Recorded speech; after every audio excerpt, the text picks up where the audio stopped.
you must have boundaries in your life. Okay? In every aspect of your life. So dapat may boundary ka, hanggang dito lang tayo. Parang speed limit sa highway. Kung ang speed limit mo 80 lang, huwag kang mag 120. Okay? Kung mag 100 ka, huwag ka namang mag 150. So you should know how to accelerate and of course, syempre to pull back. Kasi napaka-importante na yung self-control nasa sayo. Hindi ka control ng ibang tao. Failure, disappointments, obstacles, struggles. May tawag ako dyan, baste. Ang tawag ko sa mga yan, experiential investments. Those are investments. Why? Because once you have conquered all of those things, you will earn dividends. Ano yung mga dividends? Lessons in life. Okay? Adjustment on how to position yourself in an environment. So itong mga ito, most of them dinaanan ko.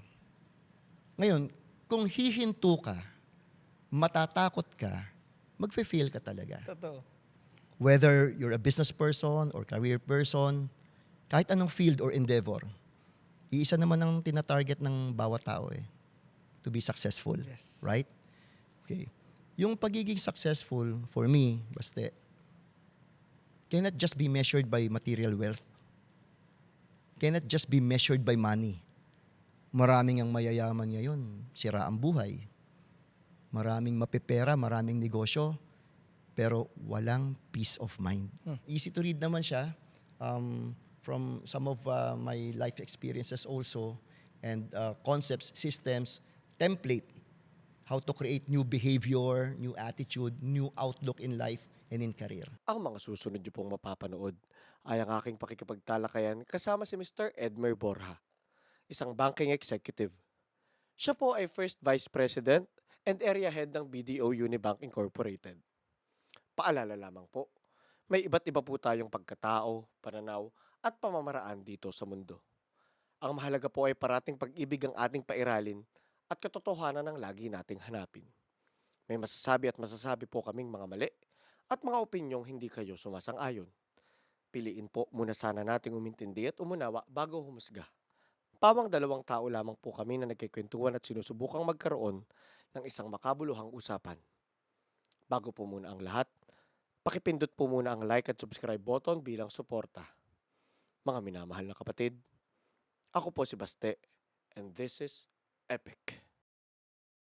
Sir Edmer, maraming salamat po sa opportunity na matuto sa inyo kasi sa totoo lang, sir, nung nagkontakan po tayo at nalaman ko nga na Vice President po kayo dati ng BDO, talagang hindi ako makapaniwala na, oh my God, may nag-contact sa akin na ganitong kalaking tower, parang ganito ka-achieve na tao. So parang, sir, maraming salamat po. Napakalaking honor na matuto po sa inyo ngayon. Sobrang honored ko po talaga. Maraming salamat. Salamat Sir, din. punta na po tayo sa unang tanong. Lagyan lang po natin ng onting bigat para maset lang yung pace Okay, natin. okay. Sir, ngayon po kasi, sa journey ko, isa sa pinaka-importanting natutunan ko yung pagmamahal sa sarili. Okay. At yung pagmamahal sa sarili, maraming expressions yan eh. Pero sir, para sa inyo, ano po ba yung tamang pag-express ng pagmamahal sa sarili? Okay. Ganda ng tanong mo, ha? Well, self-love. You're talking about Yes. self-love, ano? So, primarily, ang naiisip ko dyan sa self-love, ano, dapat you live your life with a purpose. Okay. Hindi naman po pwede na mabubuhay tayo nang walang directions, nang walang guidance, walang principles, walang convictions. So, self-love is actually a guide for us to become a better person. Okay. So, yung self-love, maraming expressions yan eh. Pwedeng ini-enjoy mo yung buhay mo, pwedeng nagpapakahusay ka sa karir mo, pwedeng pinalalago mo yung negosyo mo. So, it's all about making the right priorities. Pwede naman ang priority mo, family mo. Okay. So, sometimes self-love doesn't only mean na yung sarili mo. Self-love also means expressing your love to your family, to your colleagues, to your friends. So marami kang po pwedeng maging form of expression pag sinabing self-love. However, based on experiences, ng maraming tao, yung iba mali ang perspective sa self-love. First love tuloy yung masasabi ko. Opo. Anyway, yung iba kasi they indulge on excesses. Yo. Like for example, they love to travel. Okay? They love to go to the beach or to indulge in sometimes gambling, vices. So, ito, sa kanila, ini-enjoy yung sarili nila. Okay? Sabi nga, meron nga term na deserve. No, deserve ko to. But then, ang nangyayari, it's getting out of control. For example, a person loves to travel, yes. So, every quarter, sasabihin niya, hindi, deserve kong magpahinga. Nasa Hong Kong, nasa Korea, nasa Japan. Pero yung ginagastos pala sa pagta-travel, galing sa utang. Mahirap yan. Or galing sa, sa budget na hindi naman para doon. So, may mga nasa-sacrifice. May mga nagsasuffer. Like family. Kung family man ka, and then hindi ka marunong humawak ng financials mo, maapektuhan yung anak mo. Opo. Maapektuhan yung family mo. So, self-love must be exercised with too much caution dapat. Kasi kung hindi, baka meron kang mga bagay na makalimutan Opo. or worse, pagsisihan. Opo. Para kumbaga, imbes na maging self-love siya, naging self-destructive action Exactly. siya. No? Opo. Oo, yes. Sir, kunyari po, kung mapupunta naman sa sarili nyo po, ano po yung mga bagay na ginagawa nyo personally na yun nga, kung paano kayo nagiging inaalagaan yung sarili nyo at minamahal nyo yung sarili nyo? Okay. Ako Specific naman wala akong examples. masyadong wala akong masyadong hobby kundi mag-gym. Opo, ayan. Kitang-kita ko po yan sa Facebook. And, well, from time to time mag-travel, pero yun naman is part of our parang recreation. Opo. Okay? But most of the time, weekends, nandun lang ako sa family, sa mga anak ko. And then, we go to the mall. We go to the restaurant. Simple lang. Hindi mo kailangang mag-indulge sa mga luxuries. Ay, totoo po Oo. yan. Pero, kasi you have to find your own happiness eh. Yung level of contentment mo eh. So, for example, ako pagka nasa gym ako, naka 1 oras, 2 oras, happy na ako doon. Same. Hindi ko na kailangang maging bodybuilder or what. No. It's just parang relief na sa akin yun eh. Stress reliever sa akin yun eh. Dopamine na yun. Yeah. So, very important sa akin na meron kang outlet, meron kang hobby na mai-divert mo yung energy mo. Opo. Para pagdating ng Monday, okay, Tuesday, Wednesday, all throughout Grind the na. week. Yes. Oo. Opo. Yan. So yun, natutuwa ako nabanggit niyo yung self-love at saka yung indulgence, hindi sila kadalasan pareho. Yeah. Minsan kasi na-equate natin silang dalawa. Pero sa totoo lang, pag masyado natin ini-indulge yung desires natin, mas nagbibring pa siya ng suffering minsan sa tao eh. Yeah. So napaka-importante talaga na inaalam mo talaga kung ano ba yung gusto mong gawin at ano yung tamang pagmamahal sa sarili. Kasi yung sinabi nyo rin kanina na guide siya para maging better person. Yes. Yun yung maganda eh. Kasi kung minamahal mo talaga yung sarili mo, dapat i-mold mo yung sarili mo para maging better eh. Yeah, kasi minsan people do it out of their control. Or minsan out of the influence ng ibang tao. Yun. Kaya pipili ka rin ng circle mo, pipili ka rin ng network of friends, of people na kakasamahin mo. Sa panahon ngayon,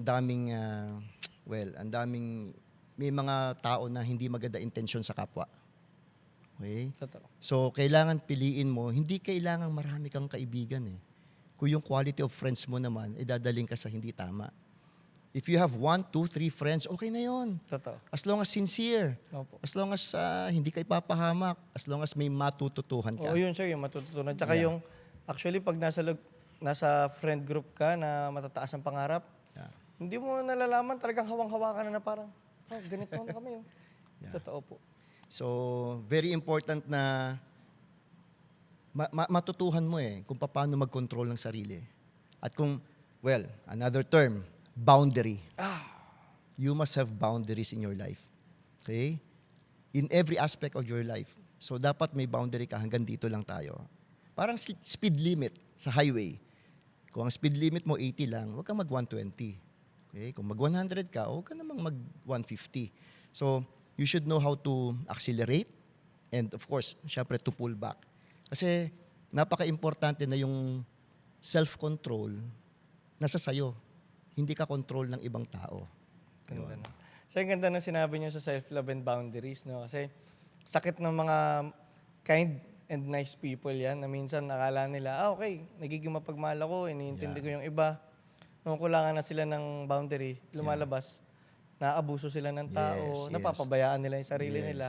So, wala rin. Yes. Opo. And yun ang dapat nating pag-ingatan. Kasi sometimes, ito naman sometimes na sobrang kabaitan ng tao, naaabuso. Totoo. Naabuso talaga. At kapag hindi mo na tinulungan, ikaw pa yung masama. Ikaw pa masama. Diba? Totoo Ikaw yan. pa yung hindi mabait. Di ba? Or minsan, napautang mo na, or natulungan mo na, pero hindi nila kinikilala yung pagtulong mo. Opo. Alam mo, basta, very important sa akin yung salitang gratitude. Okay. Another Sa akin word. din, sir. Walang successful na tao na hindi kumikilala sa gratitude. Okay. Like for example, hindi ako naniniwala do sa self-made man. Mm. 'Di ba? Merong mga sinasabing, yan, self-made man 'yan. Walang ganun. Walang ganun. From the very beginning, when you start your journey, may mga tumulong sa'yo. Totoo yan. May mga nagbukas ng pinto para sa'yo. May mga umakay sa'yo. May mga umunawa sa'yo. And progress by progress, okay? Kapag ikaw ay narating mo na yung gusto mong destination, hindi ka pwedeng magmayabang. Hindi ka pwedeng magmalaki. I always tell this to my people, everything in this world is borrowed. Everything in this world is temporary. Okay? So, kailangan, meron kang gratifying heart. Opo. Lilingon ka doon sa tumulong sa'yo, pinanggalingan mo.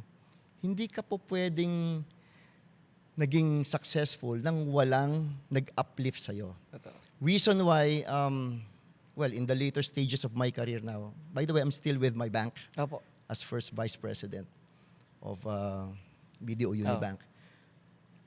My mission is to help my people. My mission is to uplift them in their careers, in their behaviors, attitude. Very important kasi yun na you pay forward and you have to give back. So, yung mga tumulong sa akin nung araw, I started from the ranks, baste. Opo. Okay? I started from the lowest level. And then I worked my way up hanggang sa naabot ko tong 32 years in the industry. And with God's blessing, kahit pa paano, may na-achieve naman tayo sa career Opo. natin. Ayan, sir. Pag-usapan na po natin. Okay. Atras po tayo ng konti. Kamusta po yung childhood nyo, sir? Simple lang. Ordinary lang. Very ordinary. Yung parents ko, my mother was a government employee Opo. sa City Hall. Actually, my father was also a government employee before. But then after that, my father bought a tricycle. And then sarili naman niya yung tricycle niya. And then namasada siya. And then inihahatid kaming magkapatid sa school. Dalawa lang kami magkapatid Si Agnes Ledy, babae. So, very ordinary childhood. Pero we were happy. Yung mga childhood namin na wala yung mga bata ngayon. Opo. Kasi wala namang internet nun Okay, laro ka sa labas. Yeah, physical. Akyat ka sa puno, takbo ka sa plaza, enjoy yung mga kalaro mo. So, we're physically active during those days. And then nung high school ka, ganun din. Okay? And then I played the piano. Oh, musikero po pala kayo. Musikero din ako, sir. Talaga. Okay. And then, ayun, nag-indulge ako sa basketball. Opo. But then I dreamt of becoming a PBA player. Ako rin. Kaya lang maliit ako Di Tsaka, tayo naman. maliit ako Tsaka Mahirap. payat tayo But then as a hobby na lang. Okay. And then during my college days, nagsusulat din ako sa college paper namin. Opo. Grabe, sobrang active po I pala, was sir. also in the student government. And later, my very first job was in the Senate. Oh. Philippine Senate. Yes. So I was 19 at that time. Okay. And napakatotoy ko noon. I was so starstruck sa mga senators noon. But those were the days na ang mga senators inabot ko pa. Sina Senator Jovi Salonga, Oh. Neftali Gonzales. Okay. So those were the days na sabi ko, nakakahanga yung mga public servants noon. And you were young. Opo. At 19 years old, I was sitting sa mga committee meetings. Sponge ka nun, no? Na Yes, dami mong matututunan doon. And at the same time, mahihiyain ka. Opo. Kasi 19 years old, you're rubbing elbows with lawyers, with Senate employees, even with the senators themselves. Pagkain nila nagmimerienda sila sa Senators Lounge, nakakasama tayo doon. And kapag committee membership lang yung senador mo, kasama ka sa committee meetings. Opo. Ayan. Sir, matanong ko lang po, ano pong course niyo ng college? AB Political Science ako. Pol sci po Yes, pala. yes. Oh, okay. Layo sa bangko, no? Yes, of Okay. course. Oo. So, nung mag-apply ako sa bangko, well, luckily, I was hired. And then, new field, new environment, new endeavor, pinag-aralan. Opo. Okay, pinagtiyagaan. And then, yun nga yung gusto kong i-advise sa mga Gen Z ngayon, na kailangan may patience ka eh. Kailangan yung learning process, matagal yan eh. Actually, never-ending learning process. So, habang may natututuhan ka, step by step, huwag kang titigil, huwag kang hihinto. You just have to find your niche. You have to improve your craft. Every step of the way, kailangan maging interesado ka. Kung hindi ka interesado, di ba, ang hirap pumasok sa isang hanap buhay o trabaho. So at that time, with no accounting subjects, Oo nga. I was not a business course, but I was able to make it. I started from the ranks, and then I worked my way up. Maraming tumulong sa akin, mga superiors ko. And then, probably, it was Sa BDO na rin God's po yun, sir? blessing. Oh. Former PCI Bank. Yes. And then, naging Equitable PCI Bank, and then Naging BDO. BDO Unibank. Talagang Binili. pinagdaanan niyo po pala lahat ng Yes, changes oo. ng companies. No? Yes. And I was so blessed. Opo. Masyadong malaking blessing to para sa akin. Sir, yun nga po, kung may didetalye nyo, yung pagdating naman sa adjustment, kasi yun nga po, galing kayo sa mundo ng politika, tapos bigla kayong Yeah. napunta sa bangko. Okay. Nag-masteral din ako. Opo. May Masters in Management Technology ako. Oh. And then I went to law school. Yeah. Third year irregular student ako. Opo. I was also dreaming of becoming a lawyer. Ako rin, sir. Yes, di ba? Kaya lang, sabi ko nga, ito, basta sabi ko, most of the time we have plans for ourselves. Pero iba plano Iba niya. plano niya. Totoo yun. Iba plano ni Lord eh. So, di ba? Bakit natin kukontrahin? Or bakit tayo magre-refuse sa plan? And as I have analyzed, maganda pala yung Pinagplanuhan Pinagplanuhan sa'yo ng Diyos. sa akin. Opo. Ayun nga, sir, kasi sa totoo lang, isang problema ng mga tao yan, kahit yung mga nasa midlife crisis o yung mga kakagraduate lang, kung ano ba yung gagawin ko sa buhay ko? Yeah. Ano ba yung sinasabi sa akin ng Diyos? Yeah. Paano mo po ba malalaman kung ano ba talaga yung pinapagawa sa'yo ng universe o ni God? Okay. Kasi Okay. mahirap po na journey yun, di ba? Mahirap talaga. Number one, you have to determine ano talaga yung gusto mo. Okay. When I was 27 years old, dun ako nagsimulang mag 5-year plan. Every 5 years, meron akong gustong marating at ma-accomplish. So I started at the age of 27. 27 to 32, 32 to 37, etc. Doon ko nakita na hindi ka pwedeng mangarap lang. Yung pangarap, empty yan kung wala kang gagawin na action. Okay? So, how will you succeed in life? Alam mo, yung buhay kasi ano yun eh, full of exploration and it's a never-ending adventure. Yes. Do you believe? Epic. Epic, di ba? So, along the way, kailangan ma-determine mo, teka, anong direction ang gusto ko? Never depend on other people. Okay? Ikaw lang talaga makakapag-decide ano yung gusto mo sa buhay mo. Ngayon, kapag ikaw mismo, hindi mo na-determine yan, anong gusto mo sa buhay mo, edad ka, tatanda ka. At sasabihin mo, bahala na. Bahala na si Lord. Hindi pwedeng ganun. binibigyan ka ng opportunity ni Lord. Hindi ka lang aware na ito yung opportunity sa'yo. Okay. Number 2, dapat maging courageous ka. Tapa. Diba? Hindi po pwedeng wala kang tapang o lakas ng loob. You have to take risk. Okay? Not taking risk is too risky for a person. Okay? But once you take risk, dalawa lang naman ang pwedeng mangyari. It's either you succeed or you fail. But at least you have tried. Pero kung hindi ka nag-try at all, you lose. Tama? Okay. Matik talo Matik ka na. yun. Okay. Pero dapat, deep within you, buo yung loob mo. Okay, Master, ganito. Marami akong kilala matatalino. Opo. May pera. May talent. Okay? Kaya lang Tapang. walang dibdib eh. Takot. So, walang na-accomplish. Or, konti lang yung na-accomplish. Masyadong sigurista. Okay? Sa panahon kasi ngayon, okay lang yon. Hindi ka dapat padalos-dalos sa mga hakbang mo. Pero hindi ka rin pwedeng laging hesitant. Totoo yan. Lagi kang naghihintay ng, hindi pa ako ready. Teka muna, kailan ka magiging ready? Totoo yan. Okay. Meron akong paboritong sinasabi sa mga subordinates ko. You can never learn how to swim by just reading a book. Totoo. Pag sinabi kong, sige nga, magbasa ka ng libro, after reading the book, marunong ka na bang lumangoy? Hindi. Hindi. You have to plunge yourself sa pool or sa water. And then, gawin mo yung tamang aksyon na kailangan. Now, by doing that, you have to learn the rudiments of the trade. Hindi po pwedeng expert ka kaagad. Maraming mga pagkakataon, mag-fail ka. Okay. Failure, disappointments, obstacles, struggles. May tawag ako dyan, baste. Ang tawag ko sa mga yan, experiential investments. Those are investments. Why?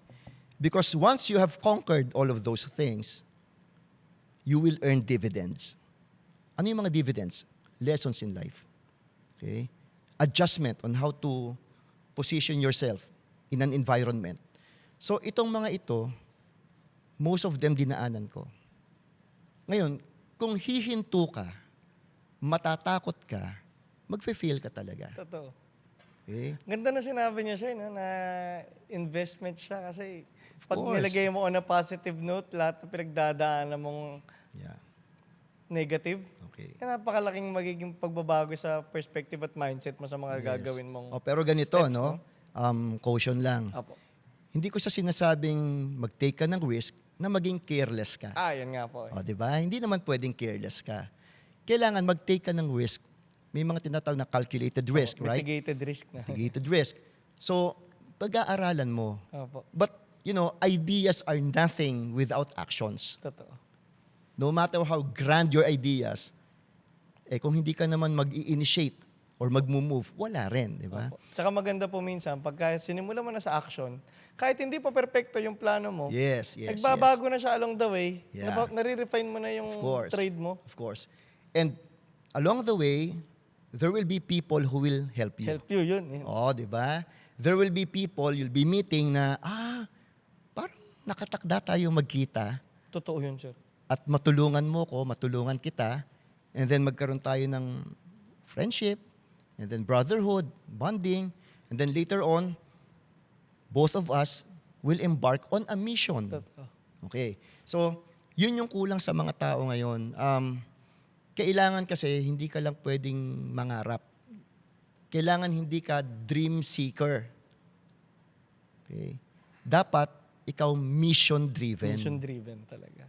So, paano mo siya gagawin? Okay. Have you heard about the Kaizen principle? Yes. Okay, Kaizen principle. Okay. Every step of the way, small improvement. Everyday improvement. Everyday improvement. So, hindi po pwedeng mangarap ka na, gusto kong yumaman. Gusto kong magkasasakyan. Kailangan, step by step, napapag-aralan mo kung paano mo gagawin. Opo. Okay. Sir, ang ganda ng sinabi nyo kanina dun sa 5-year plan ng 27 kayo. Yeah. Kasi, totoo lang yun nga, babalik tayo sa delayed gratification. na nung once, kahit din sa personal kong buhay, nung once na naglagay na ako ng long-term goals rather than short-term goals, mas ma-handle mo na ng ano yung mga disappointment sa gitna. Kasi alam mong, okay, 5-year naman tong plano, hindi siya Yeah, agad. So parang hindi ka panghihinaan ng loob Yeah. pagka may mga mishaps na nangyari along the way. Yeah. Kasi nga, alam mong, hindi, nagsasakripisyo pa kami, panahon pa ng rendering to. Yes. Antayin ko yung 5 years bago ko malaman kung ano ba talaga yung gagawin. Yung 5-year plan na yon, dapat wala kang sasayangin panahon doon. Nga po, totoo Okay. yan. So, yung unang requirement ko, di ba? Dapat buo loob mo.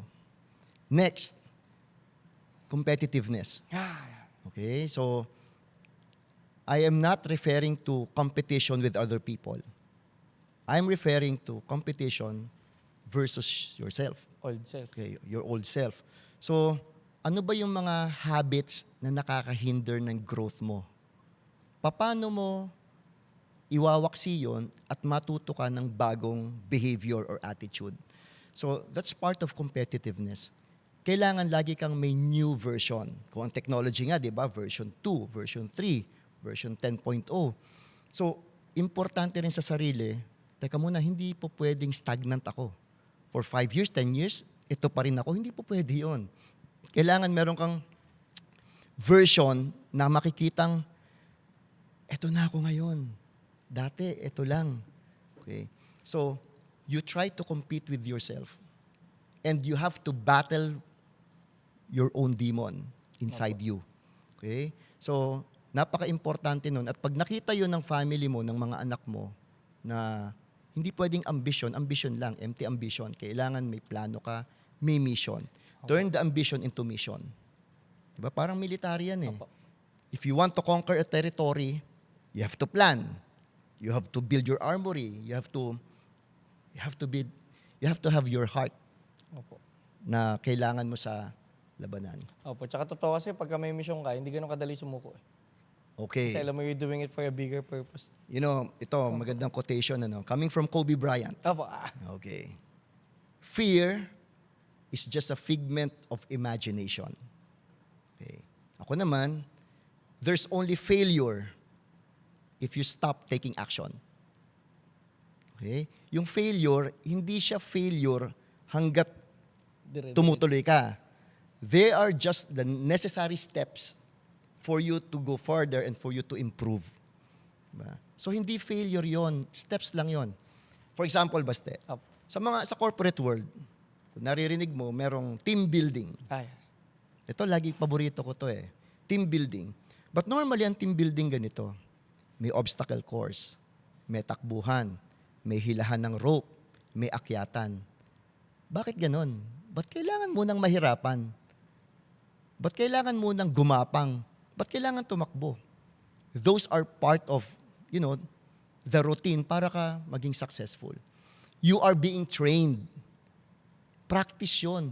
Resiliency, yung energy mo, yung stamina mo, yung mindset mo, the mentality. Okay. So, yung mga ganong bagay, obstacle courses, yun yung failures, disappointments, struggles. Okay. Kailangan mong pagdaanan yan for you to savor the success later Mas on. gagaling ka kasi. Yes, challenge yes. Oh, matcha-challenge ka. Tsaka sir, may relate ko lang din kanina yung sinabi nyo. Kasi nung na-relate nyo kanina nung bata kayo, na mahilig kayo maglaro sa labas, Yeah. ganyan. Parang i-relate ko lang din yung sinabi nyo sa tapang. Na, kunyari po sa parenting, napaka-importante nga po siguro sa magulang na turuan yung mga anak nilang, ito po, nalaman ko sa isang psychologist, na turuan nilang yung mga anak nila na gumawa ng mga relatively dangerous na bagay Yes. carefully Yes. ng bata pa lang kasi doon Yes. nga po sila matututo mag-risk. Yes. Kasi yes. pag bata sila, hindi nila natutunang mag-risk. Forever na silang stagnant. You know kung sino may kasalanan? Opo. Parents. Okay. Today's parents masyadong protective. Overprotective to a fault. Like, nung mga bata kami, pag nadapa kami, bangon ka, Opo. takbo ka ulit. Tide nga eh, no? Dumugo yung sugat mo, wala lang yan. Okay.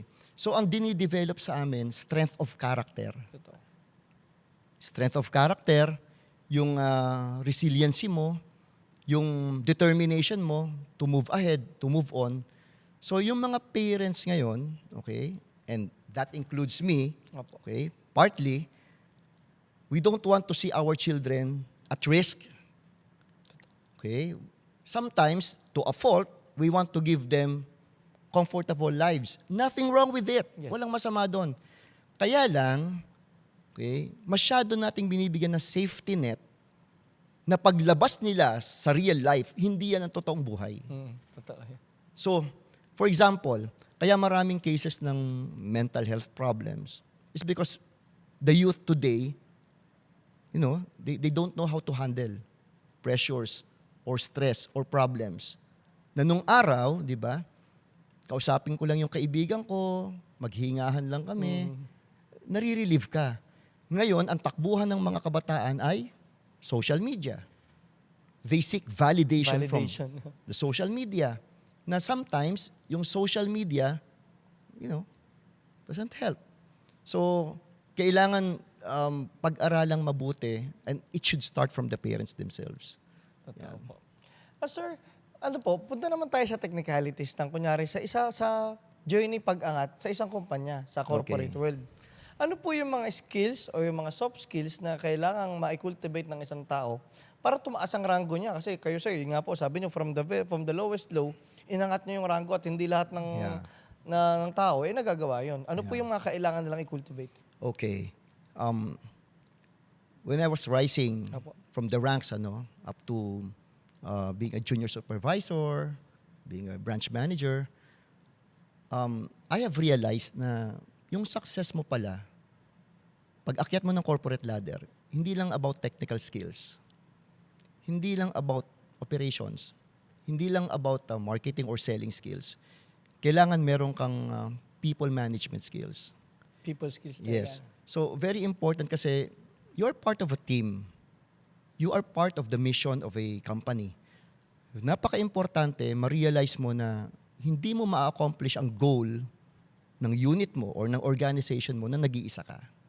So, very important for you to become selfless. Now, how? Okay. Hindi madali. Okay? Dito ngayon madidevelop yung leadership skills mo. In fact, leadership is influence. Whether you handle 2 people or 200 people, it doesn't matter. As long as you know the characteristics of being a leader. Number 1 is empathy. Okay? Nakikita mo yung Understanding yung kalagayan ng kapwa mo, ng subordinate mo. Number 2 is active listening. You must learn how to actively listen. Okay? Sometimes, being a manager, being a boss, nakakalimutan yun eh. Pero hindi dapat. Kailangan pakikinggan mo. Kailangan uunawain mo. Okay? And then, you have to teach. You must be a mentor to your people. So, ako, meron akong, in my journey as a bank executive, may 3 ako laging basic question sa aking mga managers, sa aking mga employees. For me to show the empathy, for me to somehow be felt by my people. Number 1 is, kamusta ka na? Simpleng ganun, no? Okay, simpleng kamusta ka na. But you say it with emotion. You say it with all sincerity. Kamusta ka na? And I don't accept an answer na, okay naman sir. Sakto lang. No, I want you to elaborate. Kamusta ka na? Kamusta na yung anak mo? Kamusta na yung nanay mong may sakit? O kamusta na yung husband mong nasa abroad? O kamusta na yung trabaho mo? Okay. I want people to tell their own stories. Number 2, saan ka nahihirapan? Okay? May mga difficulties ang ating mga subordinates or co-employees na sinasarili na lang nila. So hindi nila mai-express for fear of being, condemned or for fear of being ridiculed. Okay? Or baka sabihin, ano ka ba naman? Tagal mo na, hindi mo pa alam. So sinasarili nila yon. So, saan ka nahihirapan? At kapag nagsalita sila, okay, give your full attention and empathy. Number 3, useless yung 2 unang tanong kung wala yung number 3. Paano kita matutulungan? Yun ang pinaka-point. Yes. Kasi being a mentor or being a leader, you must spread your wings for them. Kailangan maramdaman nila na concerned ka.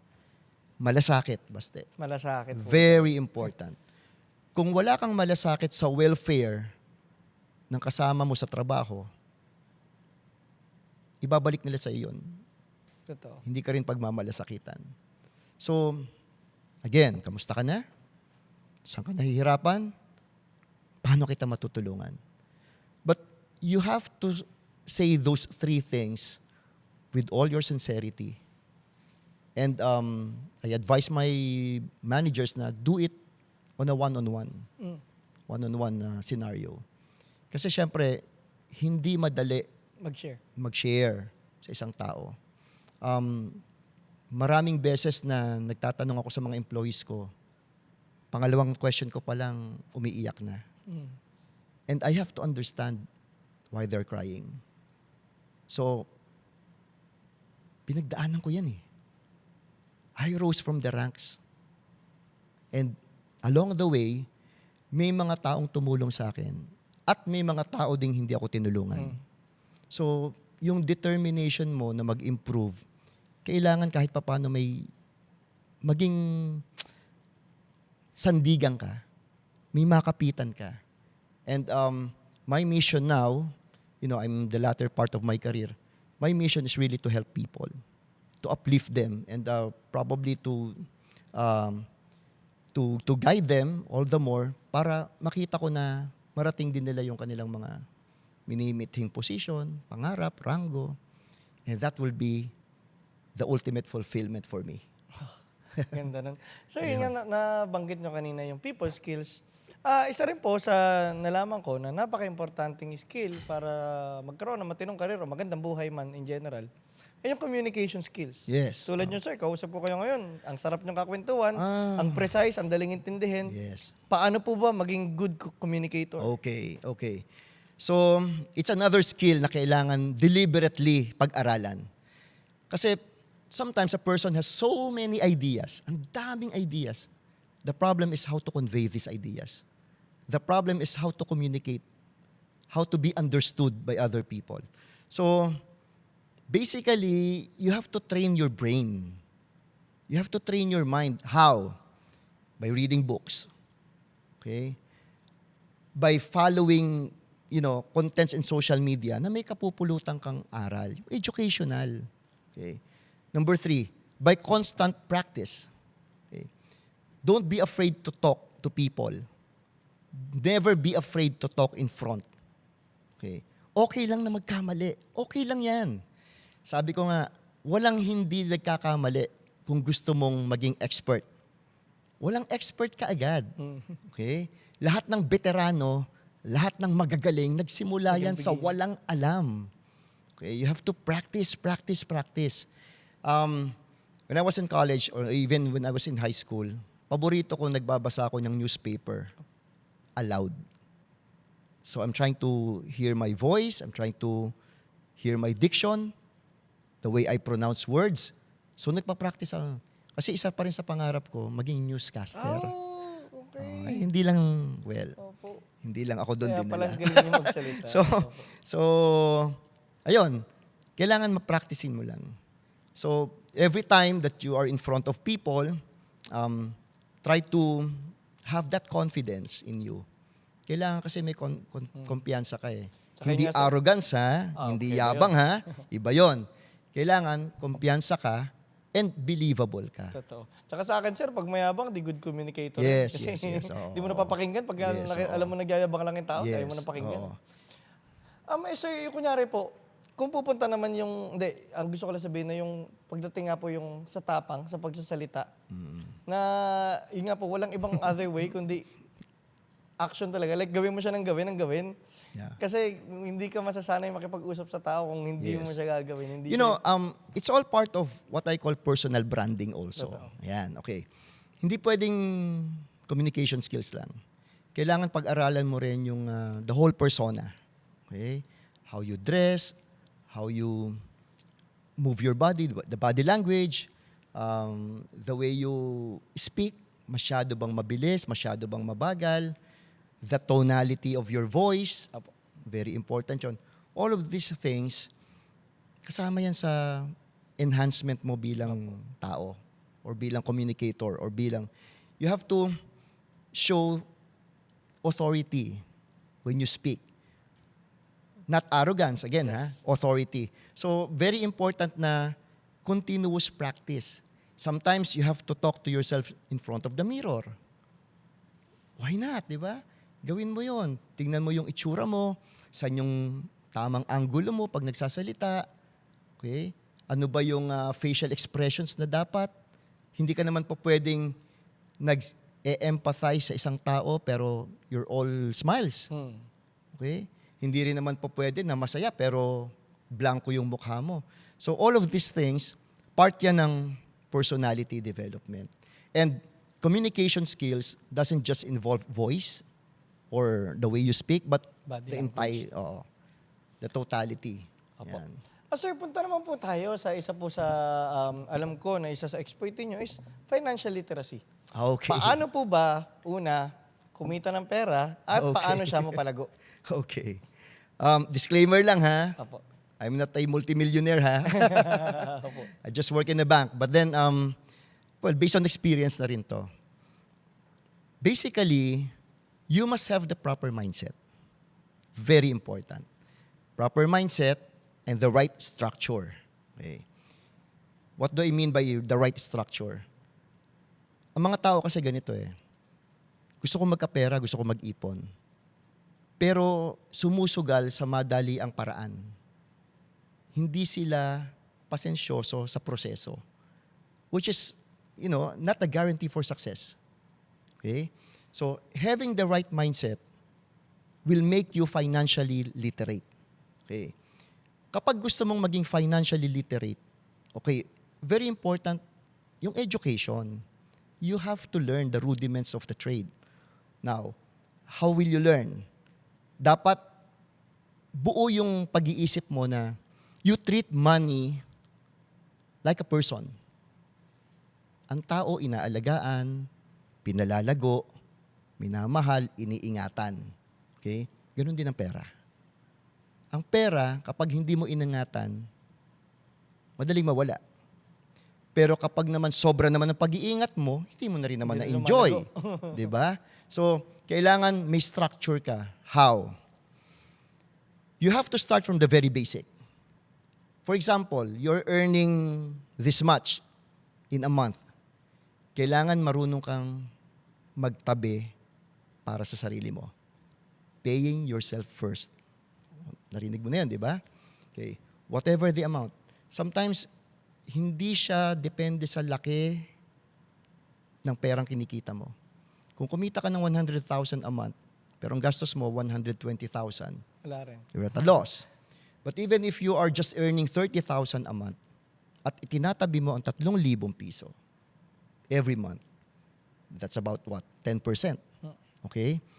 If you do it systematically in every month na pumapasok sa'yo and you do it as a habit, okay, makikita mo yung pinaghirapan mo. Makikita mo yung sistema na nakaipon ka without you, deliberately doing it. Kasi naging sistema na Sistema na siya. Naging sistema. Routine. It's just like brushing your teeth. Yes. Hindi na kailangang i-remind ka na after meal, mag-brush ka ng teeth. Okay? So, hindi ka na rin dapat i-remind na every payroll or every salary, tabi mo yung 10% or even 5%. You can start with a small amount.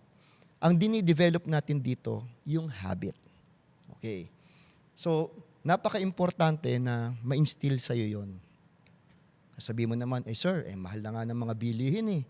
Paano pa kami makakapag-ipon? Maraming ganun. Maraming, Diba? kahit sa comments po sa akin, sa pag-ipon, maraming ganun. Okay. Pagkasayin mo dito sa kita namin. Okay.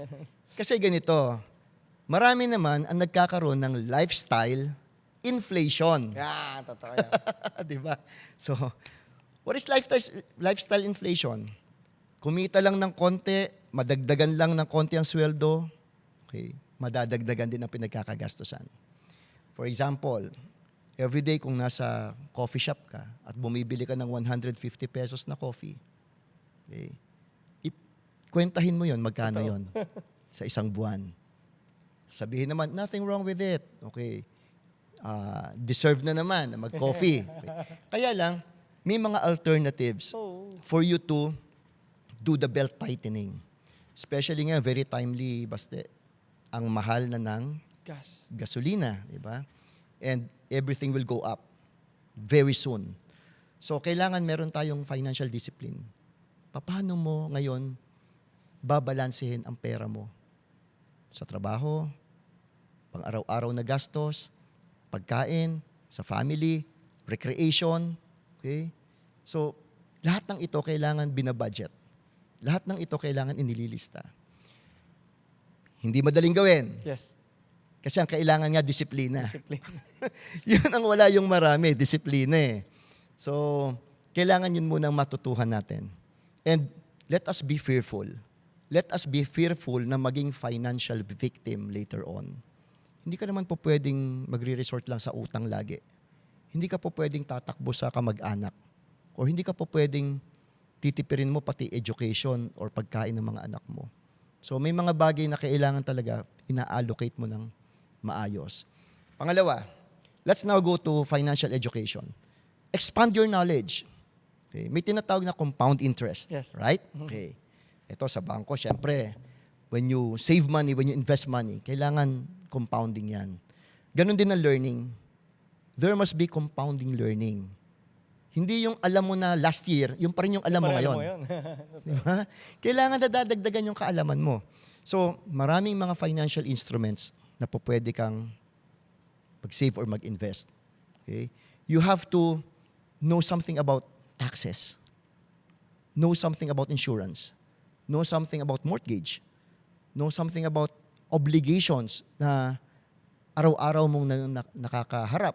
So, itong mga ito, kailangan saan ba ako makakatipid at saan ako makaka-profit ng mas maganda.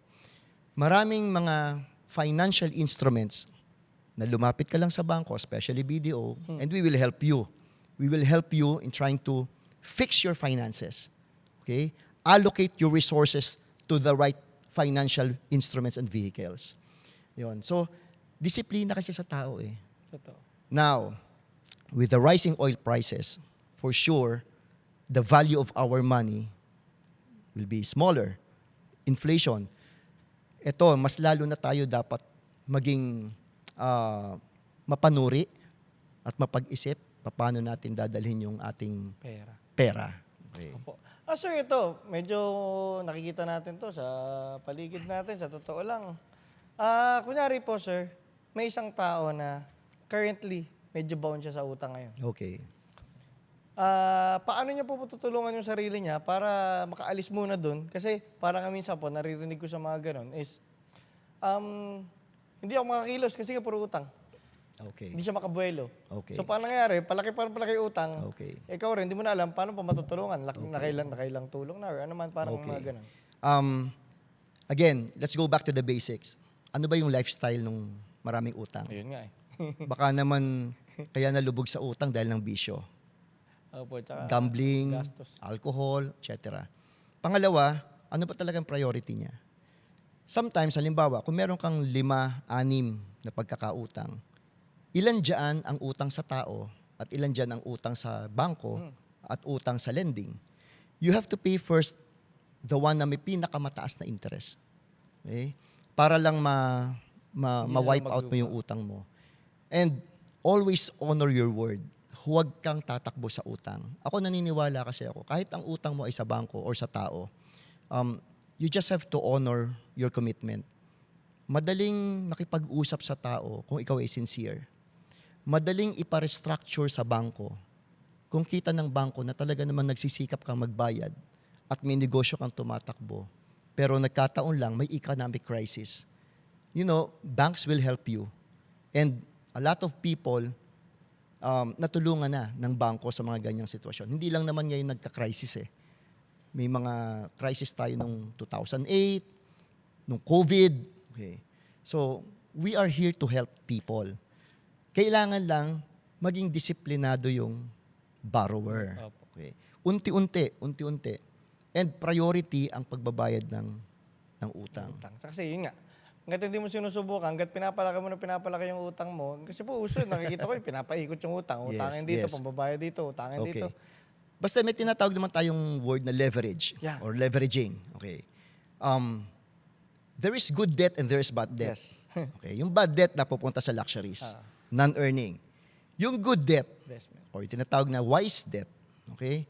Ito naman yung pinapaikot ang pera sa negosyo. Investment. Okay. Ginagawa mong leverage yung utang mo para mas mapaunlad pa yung negosyo. And a lot of business people are doing that. Kailangan talaga. Kailangan yon.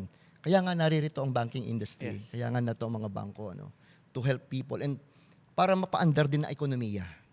We are the engine of the economy. So, kailangan talaga pag-aralan mo eh. Hindi ka po pwedeng walang alam. Opo.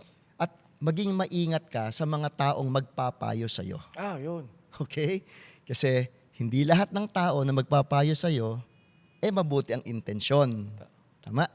Okay, marami dyan na gusto lang probably mahawakan ang pera mo. Opo.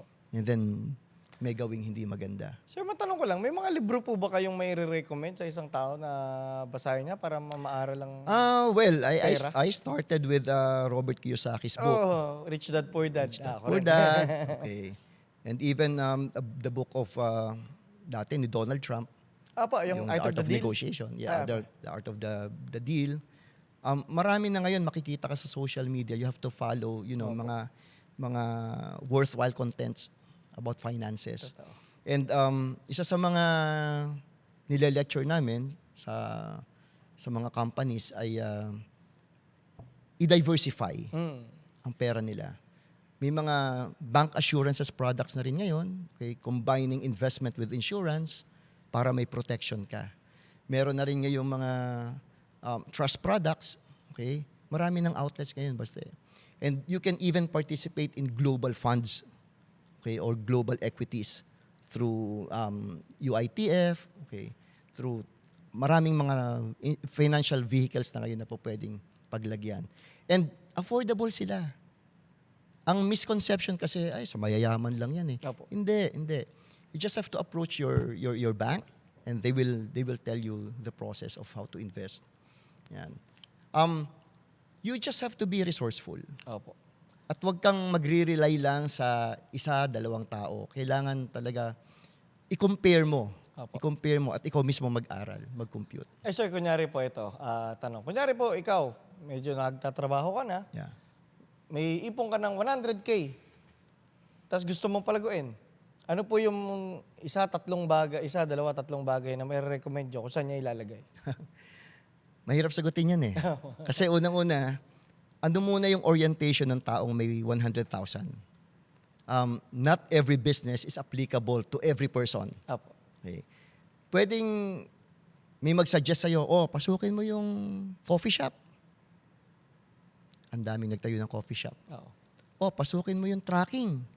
Wala ka namang alam sa tracking. Okay? Before na magpakawala ka ng pera, mag-aral ka muna. Aral talaga muna. Aral ka muna. And kung mai enjoy mo yung gagawin mo, Totoo yan. you must have that sense of purpose eh. Yun talaga, babalik Yun at muna babalik. eh. Babalik ka sa fundamentals eh. Yung fundamentals ang will carry you through.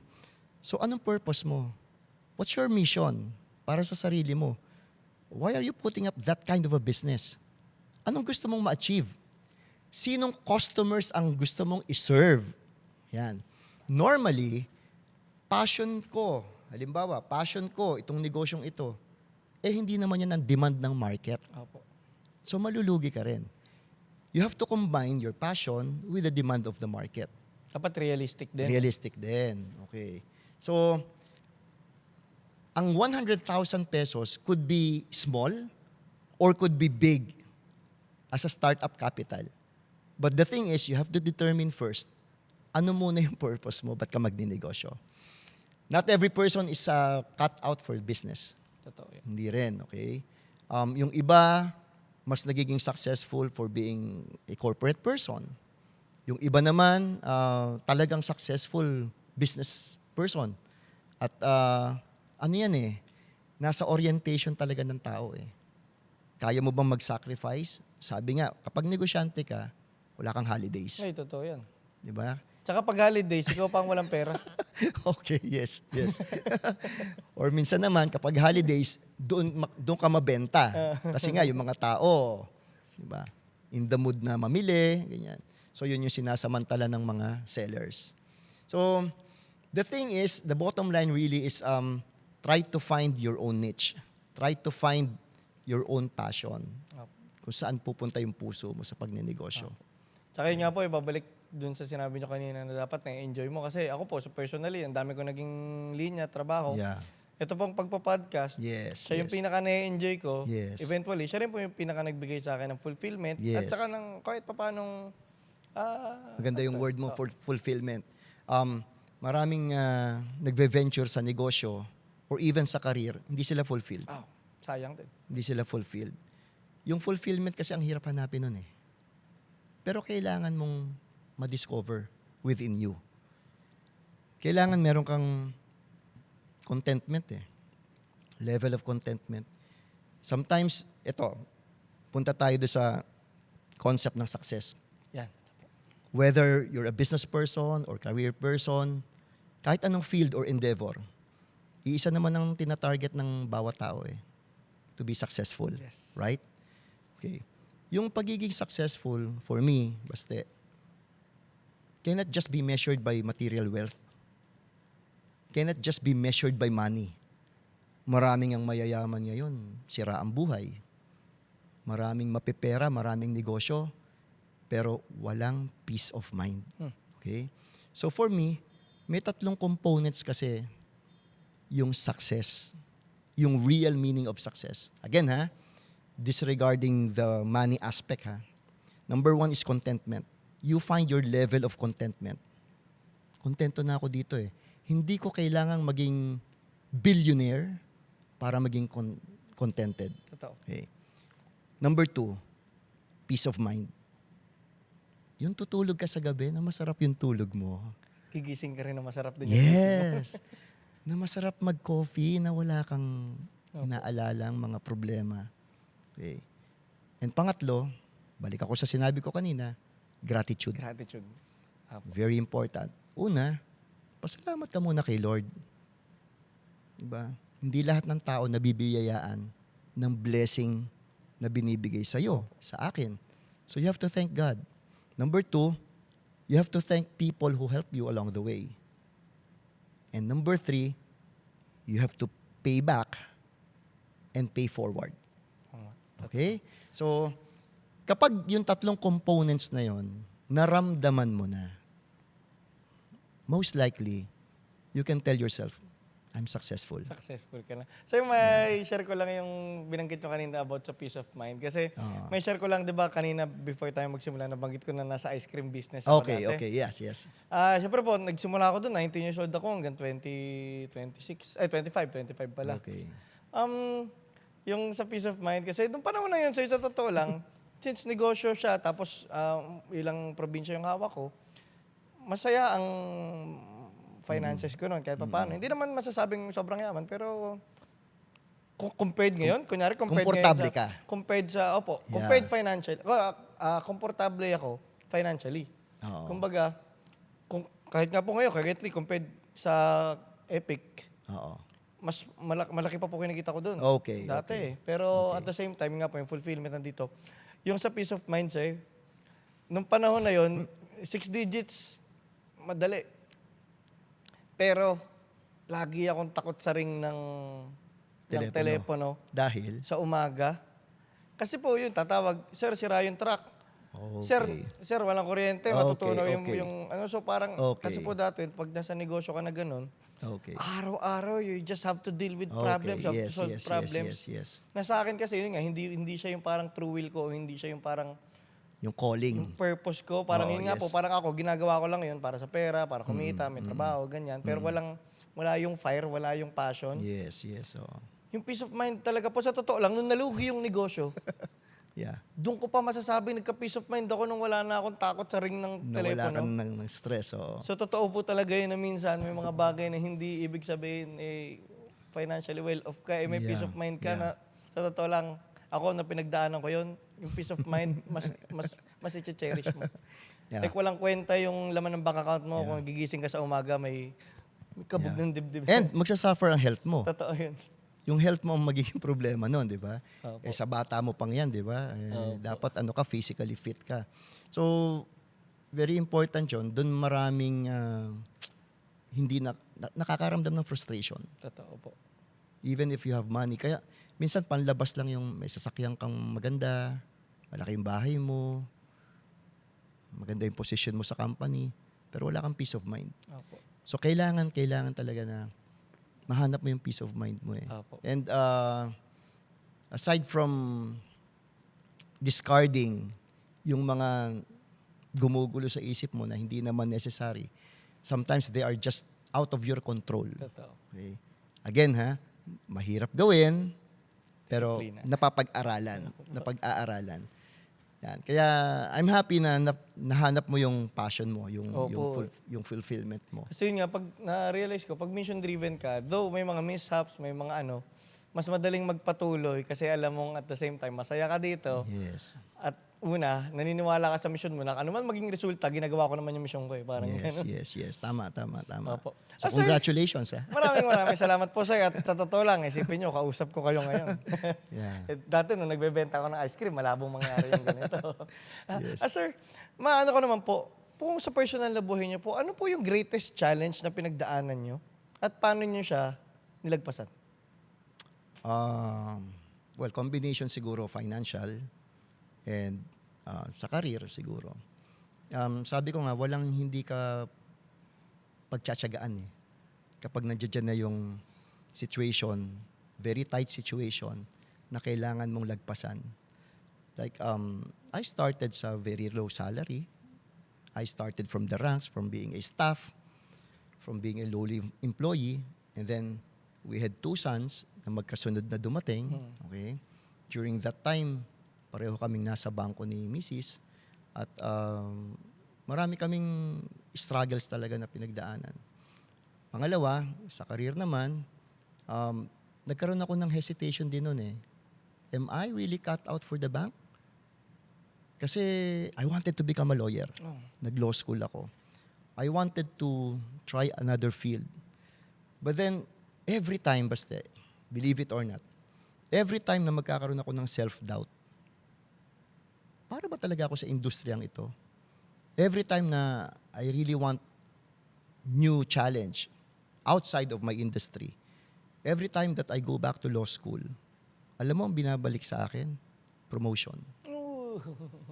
Every time. Napopromote ako. 1 rank higher, 1 rank higher, 1 rank higher. So, those were signs. Oh, obvious signs na yun. Oo, nasabi ko, well, my plan is to become a lawyer. Pero iba ang plan ni Lord. Siguro sabi ni Lord, diyan ka, I want you to become a banker. And then, teach people, mentor people, how to become leaders. And in-embrace ko yun. Especially during that time that area head ako, I was handling 34 BDO branches. Opo. Comprising of some 750 people.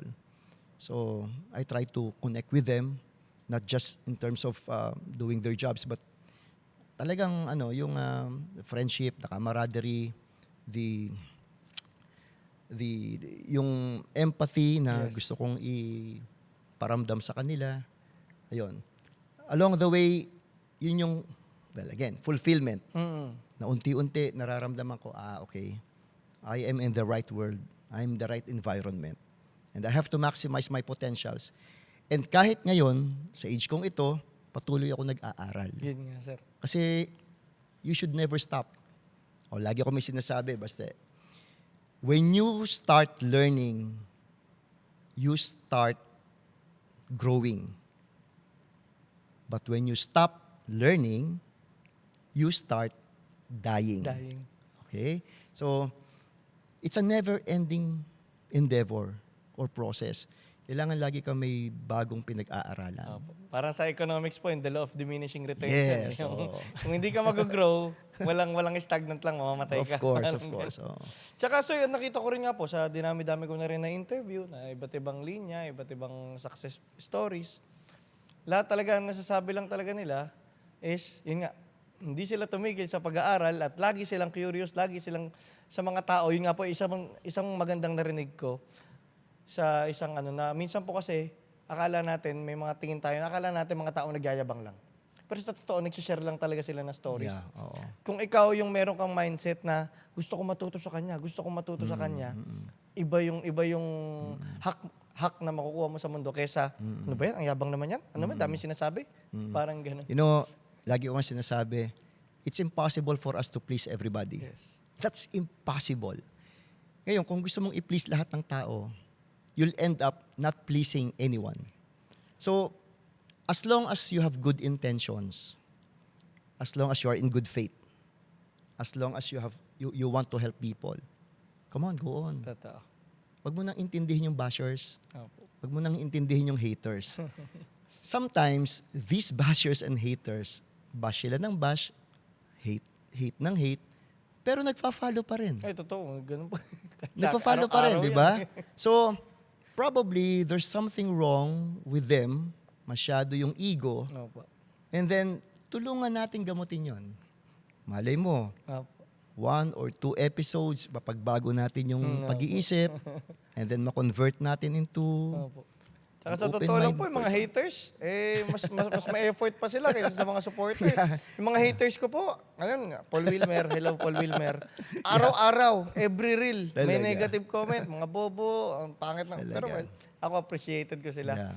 Opo. Ah, sir, Isa lang ang isagot mo sa kanila. Opo. God bless. Opo, God bless, love you. Ganyan. Okay. Ako lagi ko sinasabi, sana maging masaya ka sa buhay mo. Yeah, sir. Kasi feeling ko, yung mga ganong bitter na tao, Yes, yes, yes. yung mga ganong laging negativity, galit, Yes. feeling ko hindi sila ganong kasaya sa buhay. oo. Sir, pupunta naman tayo. Kanina po, nabanggit nyo yung mga soft skills para umangat na medyo may leaning sa leadership. Pero po, punta tayo sa specifics ng pag-handle ng mga tao at Yeah. leadership po. Ano po ba yung mga importanteng tips para matutunan ng isang bagong manager o bagong executive po? Okay, okay. Number 1, don't be too obsessed with your rank Apo. and position. Kasi kapag nilagay mo sa ulo mo yan, okay, you will have the tendency sometimes of belittling other people. Ngayon kasi ang workplace iba na eh. You have a combination of Gen X, Gen Y, the millennials, okay, and of course the Gen Z. So, iba-ibang generation magkakasama sa isang workplace. Now, syempre, most of the managers now are Gen X or probably the older millennials. Ang importante ngayon is aligned kayo sa goals and mission ng inyong organization. But, paano mo gagawin yon? Kailangan may understanding, may clear understanding. If I am the boss, okay, I will just give commands and utos. But if I am a leader, okay, I may give directions, but I will also listen. Importante kasi yon. Okay. Especially the Gen Zs. The Gen Zs are special breed. Why? They're so intelligent. They are so aware of their environment. But sometimes, they are not being heard. Hindi na ma-maximize yung potentials. Because they want to express themselves. They want to show their authenticity. Kaya lang, hindi sila nabibigyan ng opportunity. Reason why, nagkakaroon ng misunderstanding between managers and the staff and the younger employees generation. Naipit nga sa gitna ang millennials eh. Di ba? Kasi millennials has some shade ng pagiging older generation and yung younger. So, importante na magkaintindihan through what? Communication. Number 2, through having the open mind na mag-usap, na hindi lang communication, na hindi lang one-way communication. It must be a two-way communication. Yung mga Gen Zs na nakakausap ko, ang dami mo matututunan sa kanila. Sobrang lawak ng kaalaman nila. Hindi sila walang pakialam. It's just that we are not asking them sa mga topics na kailangan nilang i-express. But once they open their mouth and open their hearts, ang dami nating pwedeng matutunan sa younger generation. Okay. Number 2, they have the advantage of being knowledgeable sa technology. Ayo. Okay? And we have to take advantage of it. Kasi with the advent of AI, artificial intelligence, most likely, ang talagang magiging well-versed dito will be the Sila. younger generation. The Gen Z and probably the Gen Alpha. This is their world. This is their generation. This is no longer our generation. Masakit man tanggapin. Yes, so we have to learn from them also. Now, hindi na po pwede na sabihin ng isang manager or even ng isang parent na nung panahon nga namin ganito kami. Hindi nga Iba na natin eh. panahon Di ba? So, very important, open communication. We have to be transparent and we have to practice the ability to listen to younger generation, to younger people. Ang nagdadala ng productivity sa isang kumpanya or corporation or any business, teamwork. Teamwork. You're not just a leader, you're a coach. People has to learn something from you. Kailangan may matutunan kami sa'yo. Hindi pwedeng utos ka lang ng utos. Ano yung vision, mission, and value na matututunan namin sa'yo? At the same time, the younger generation would also expect you listen to us. Who knows? We might pop up an important idea, a crazy idea that could change the nature of your business. Lagi naman ganun, di ba? So, very important yung openness Opo. and the ability to listen and leading people properly. Opo. May share ko lang dyan, sir, sa mismong sinabi niyong, yung example lang po ng, may share ko lang, yung Chooks to Go. Okay. Di ba po yung Chooks to Go, wala siyang gravy? Okay. Tapos dati po, alam ko, may gravy yun.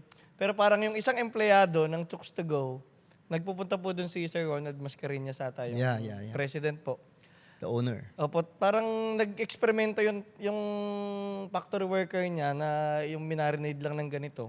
Tapos parang nung tinikman niya, parang mas okay to Yes, So yes, para pong yes. dahil nakinig lang siya sa employee niya, Yes. yun yung naging impact ng Chooks to Yes. Go ngayon. So Yes. parang napaganda po ng Yes, sinabi niya na yes, makikinig yes. ka talaga. Yeah. Sometimes, madidiscover yun by accident. Totoo. So, well, the owner, the business owner or the boss, just have to listen. And yung experimentation, very important yun Maraming mga bagay ngayon, conventional ways of doing things, hindi na uso Opo. Outdated na. So, kailangan yung way of thinking mo, hindi dapat outdated na rin. Okay? Reason why, at my age, I continually learn. Ang frustrating lang dito, ganito. Ang pinaka-frustrating lang, if somebody would tell an idea to a boss or to a supervisor or to a manager, and then sarado isip, Shutdown ka agad. sarado ang tenga, shut down ka agad, and then yung authority lang niyang i-impose, people tend to be quiet. People tend to quit. Kaya nga may term na quiet quitting. Quiet quitting na. You just do the bare minimum of work. Pero wala na yung puso mo doon. Yun ang nakakalungkot. That's the danger kapag hindi ka naging open-minded sa mga tao mo. Yun. Napakagandang nun, sir. Sir, matanong ko lang, kasi kanina po nabanggit nyo na napaka-importante ng mga taong tumulong, mga nagturo, Yes. naging mentors. Sir, personally, sino po yung mga naging importanteng mentors nyo at saka ano po yung greatest advice na natanggap nyo sa kanila? Merong mga tao na kilala ko at hindi ko kilala. Opo. Yan, sige. At hindi ako kilala. Opo. Okay. Pwede yun. Okay. Makaka-relate ka sa akin. one important figure is Kobe Bryant, Yeah, idol ko yan. the Mamba mentality. Mamba mentality. Okay. I-disregard na natin yung physical skills niya or attributes. But the mentality, the way he thinks things through kung paano maging competitor, kung paano maging gladiator, kung paano maging warrior inside the court. Although it's just basketball, but you can relate it sa real life. Opo. Okay. That's one. Eto, bata ako. Talagang ang laking influence sa akin ng Never Say Die. Robert Jaworski. Jaworski. Okay. Another icon, another... Basketball pala sir nag-mold Yeah. sa inyo. Ano? So, ito rin yung mga... Kasi yung sports philosophies, natatranslate yan sa Gamit na gamit buhay yan, eh. Okay? And probably, another person na nag-guide din sa akin, yung dati kong area head, Apo. si Jerry Diaz, if I may mention. Yun, nag-mold talaga sa akin yun. At I started as a staff, and then he gave me opportunities to grow in my job. And then eventually, he was the one who appointed me as a branch manager and eventually as an area head. Napakalaki ng utang na loob ko sa kanya. So, shout out ko ulit si Sir Opo. Jerry Diaz. Ano pong pinakamagandang natutunan niyo sa kanya? Lagi niya sinasabi, ang magaling, kahit saan ilagay, magaling. Magaling. Ay, totoo yan. Well, it's not about the arrogance thing, ano. It's about the humility of accepting your limitations and doing something about it. Kumbaga, aim mong maging magaling. Yes, oo. So, kahit anong environment mo, kung nasa saan ka ilagay, pilitin mong pag-aralan, pilitin mong mag-fit, at pilitin mong maging magaling. Totoo. Okay? Personally, basta, being average is no longer acceptable. I always say to my people, if you declare yourself as an average person today, tomorrow you'll be below average. You will not gain anything for being an average. Okay?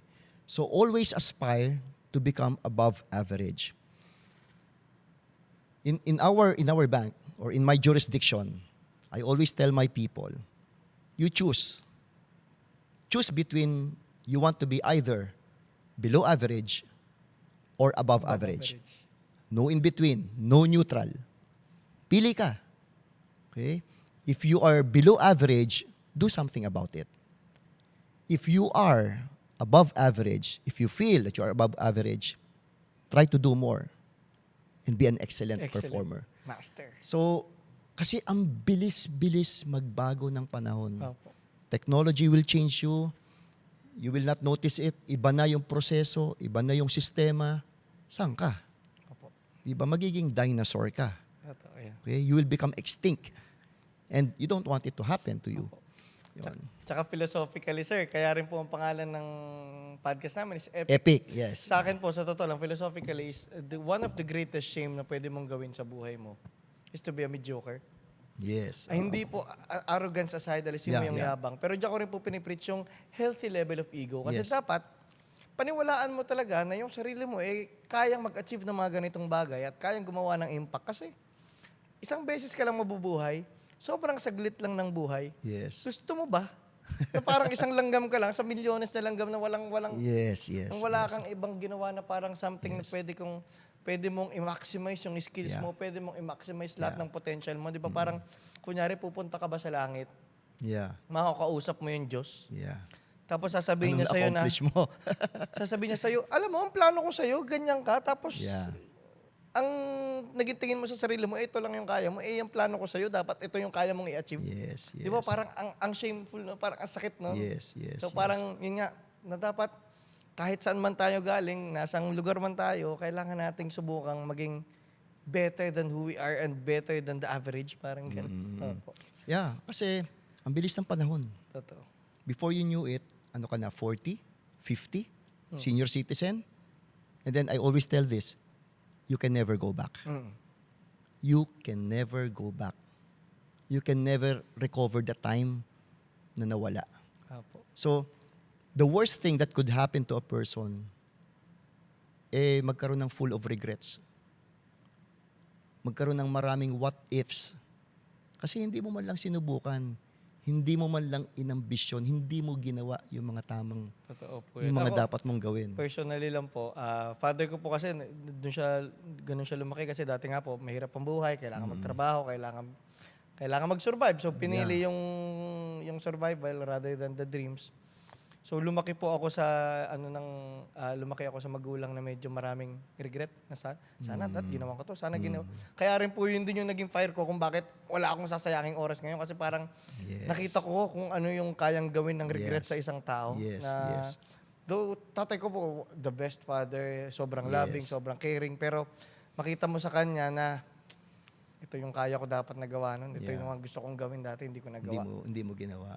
Okay. Masakit po siyang makita sa isang tao yung regrets. Okay. Kaya wag nating ahayaan Yeah. ang sarili na. So, ano lang, tamang planning, Apo. okay?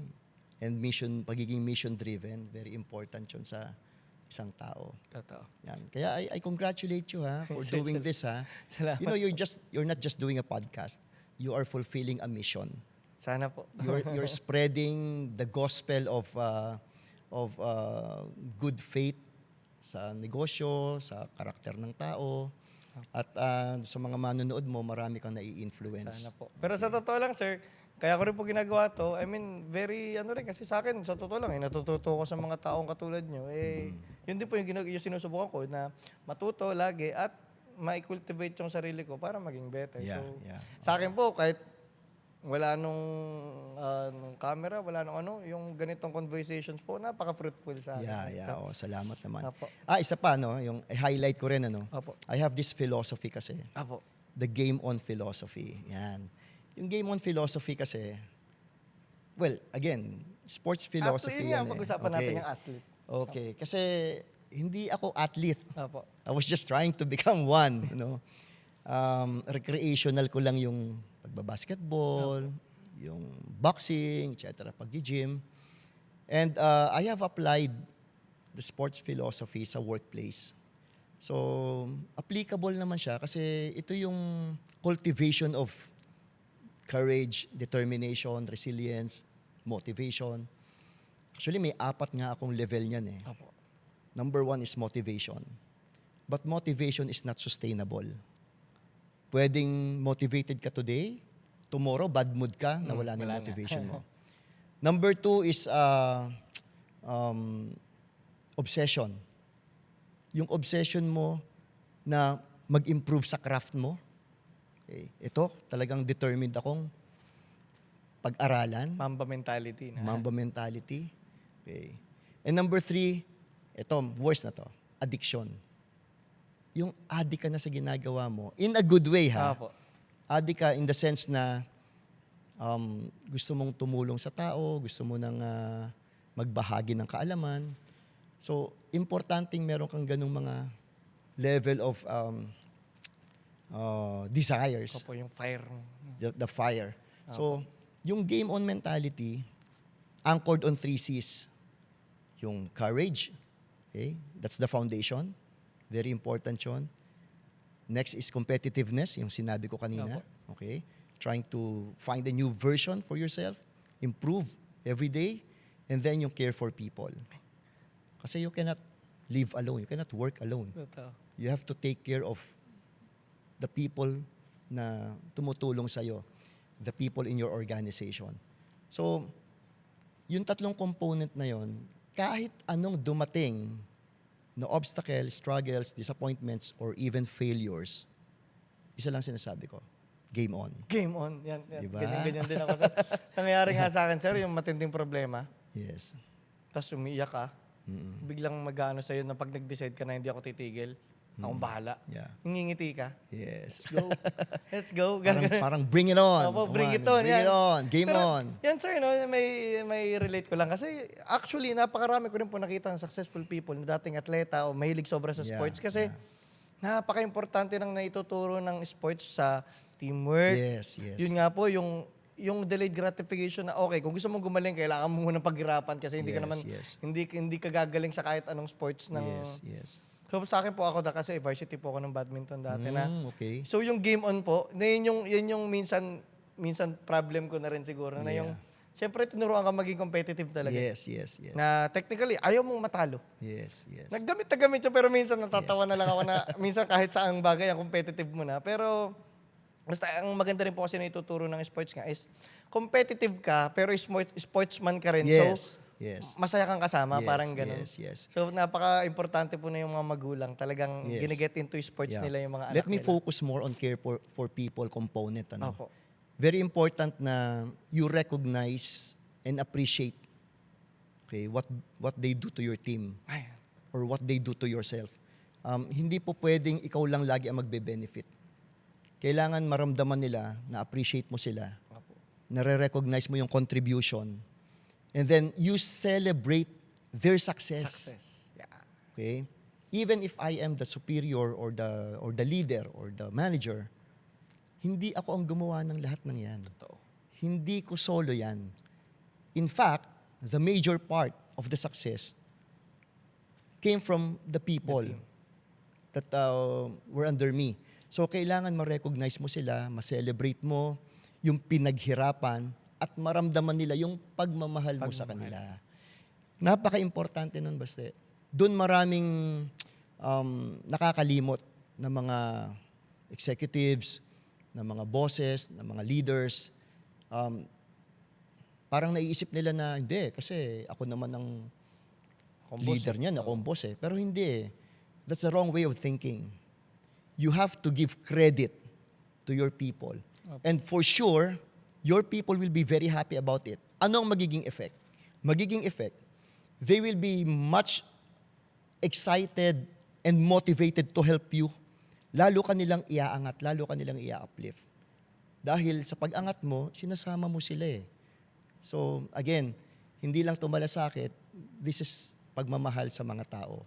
Totoo na. Yun nga po eh. Kasi kahit tignan na natin on a general level, kung mapagmahal ka at may malasakit ka sa mga tao sa paligid mo, mas mamahalin ka rin Yeah, nila oo. at mas maaalala ka nila. Yes, yes, Yung mga taong yumaman at namatay lang Yes. ng Wala lang. nababatrip sa kanila yung tao, wala. yes.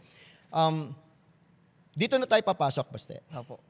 Once you have accomplished so much, okay, not just for yourself, not just for your company, but most especially for your people, once you retire, you will be leaving a legacy. Yun. Ito na yun.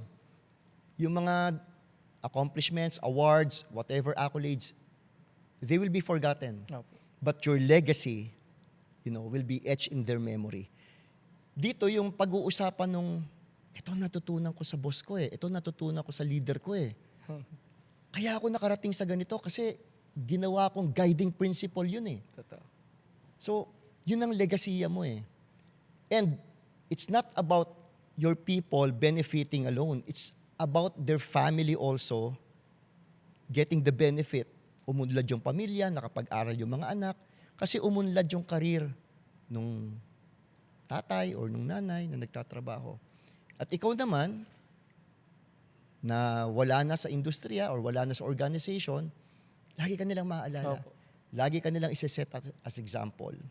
At yun ang fulfillment, the ultimate fulfillment, the ultimate success in a person's life. Opo. Kaya sana ma-realize yun ng marami nating leaders. Ay nako, sana. Kasi ngayon po sa totoo lang, sa nangyayari sa economy natin, lalo na yung Yeah. global economy rin at global condition, napaka-importante ng mga leaders na may malasakit talaga ngayon. Of course, Sa totoo lang. of course. And importante rin na alam natin kung anong possible future ang kapupuntahan. Opo. We don't depend on the government alone. Okay? We don't depend on, the assistance from whoever, civic groups or organizations, but then we must have our own plans. Opo. Careful planning talaga. Totoo. Ngayon nga, hindi na pwede ang long-term planning eh. I mean, short-term planning ang kailangan kasi ang bilis magbago. Bilis magbago, ang bilis no? mag-unlad ng technology, magbago ng sistema sa ekonomiya. Yung negosyong patok ngayon, probably by next year, Hindi na. Ayan. Opo. Even the social media thing, yung AI, pagpasok ng AI, you may never know kung kausap mo ay tao or AI. Totoo. But then, let me emphasize authenticity. Iba pa rin kasi yung human relationship. Iba pa rin yung emosyon na nakukuha mo sa real person. Totoo. Tama? Okay. Technology will always be there as a tool. Opo, tool. Yan. It's just a tool. But then, yung real productivity will come from, the help of, So sir, kayo hindi People. kayo takot sa AI? hindi. Gusto ko matutunan siya. Oo. Gusto ko matutunan siya. I just want to forewarn people na wag namang gamitin sa kasamaan. Wag gamitin sa scam. Wag I-harness gamitin sa natin. wag gamitin sa fraud. Kasi kawawa naman yung mga taong nabibiktima. So, these are tools which should be used for The betterment. for the betterment of people. Opo. Sir, gang tayo ng onte. Okay, Kasi sige. sa akin po, isa sa nakita kong mga magagandang qualities ng mga successful people is yung how they spend their day. Okay. So kung matanong ko lang po sir, kamusta po yung umaga hanggang hapon nyo? Well, pag work week, Apo. of course, nasa office tayo, no? Hindi po, kung yung i-detalye nyo, ano po yung ginagawa nyo sa pagising sa umaga? Okay, yung, okay. Yung routine nyo po, parang Okay, ganun. routine. Okay. Kasi yun yung I nagbe-build normally ng wake up discipline at 5:45. Opo. Kasi ginigising ko yung alarm clock ko eh. Ako yung Pala gumigising kayo. sa... Okay, at 5:45. And then, normally, well, I still check my phone and then medyo old-fashioned ako. Bukas ako ng TV. Ay, okay. Okay, for the news. And then, very quickly, breakfast. And then, take a bath, bihis, and then biyahe na Opo. for work. Now, sa gabi naman, ganun din. Pag uwi ng bahay, dinner, and then, pahinga ng konti, nood ng basketball or ng news. And then, at 10 o'clock, 10:30, ayun na. I call it a day. Opo. Yeah. Sir, kung mapag-usapan lang po natin, sa parenting naman po, kasi Yeah, napaka-importanting aspect din ng buhay ng isang tao. Kayo po ba? Kamusta po kayo bilang magulang? I have 2 boys. Opo. But grown-ups na sila adult na. Both working na. And we're very lucky na napakababait namang mga bata. Ano? Si Kaizen Vince and si Sander Dave. Kaizen. Kaizen. Talagang Oo, philosophical yes. pala Kaizen. Kaizen Vince. Kaizen because, Yes, nga. Kaizen, small steps, continuous improvement, Yes. right? Yung Vince naman, playful, parang ginawa ko siyang laro na coming from victory. Victory, okay.